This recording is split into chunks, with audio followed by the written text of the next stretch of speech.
በአንድ ጸጥተኛ እርሻ ውስጥ አንድ ወጣት ልጅ ከአያቱ ጋር ዛፍ ስር ሆኖ ተቀምጧል። ለአያቱም እንዲህ ሲል ይጠይቃቸዋል። አያቴ፣ እውነተኛ ፍቅርን ማግኘት የሚቻለው እንዴት ነው? አያትየውም ከፊት ለፊታቸው ወዳለው የማንጎ እርሻ እየጠቆሙ በመጀመሪያ ከፊት ለፊታችን ካለው የማንጎ እርሻ እጅግ በጣም ጥሩ የምትለውን ማንጎ መርጠህ ይዘህልኝ ና። ነገር ግን አንድ ጊዜ ያለፍከውን የማንጎ ዛፍ ተመልሰ ማየትም ሆነ ከዛ ዛፍ ምንም ማንጎ መውሰድ አትችልም።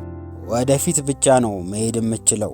ይህን ካደረግክ በኋላ መልሱን እነግርሃለሁ አሉት። ወጣቱም የተሰጠውን ትዕዛዝ ተቀብሎ ወደ ማንጎ እርሻ ውስጥ ገባ። ብዙ ጥሩ ማንጎዎችንም ማየት ጀመረ።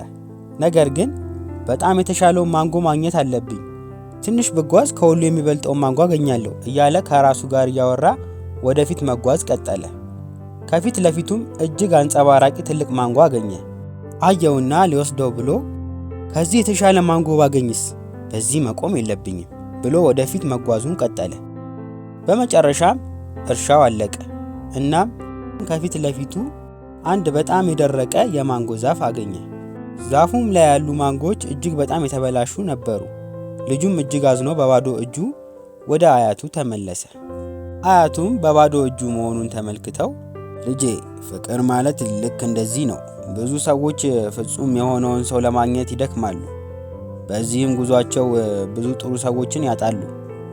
ፍቅር ማለት ፍጹም ሰውን ፈልጎ መውደድ ሳይሆን የአንድን ሰው ጥሩ ጎኑንና ደካማ ጎኑን በአንድ ላይ ተቀብሎ በትዕግስት በታማኝነትና በመተሳሰብ መኖር ማለት ነው ብለው መለሱለት። እኛም በሕይወታችን ብዙ እድሎች ከፊታችን ተቀምጦ ነገር ግን የተሻለ ስንፈልግ የተሰጠንን እድል ልናጣ እንችላለን። ስለዚህ ምንጊዜም ቢሆን በእጃችሁ ያሉትን እድሎች አታባክኑ፣ ይልቁንም ተጠቀሙባቸው።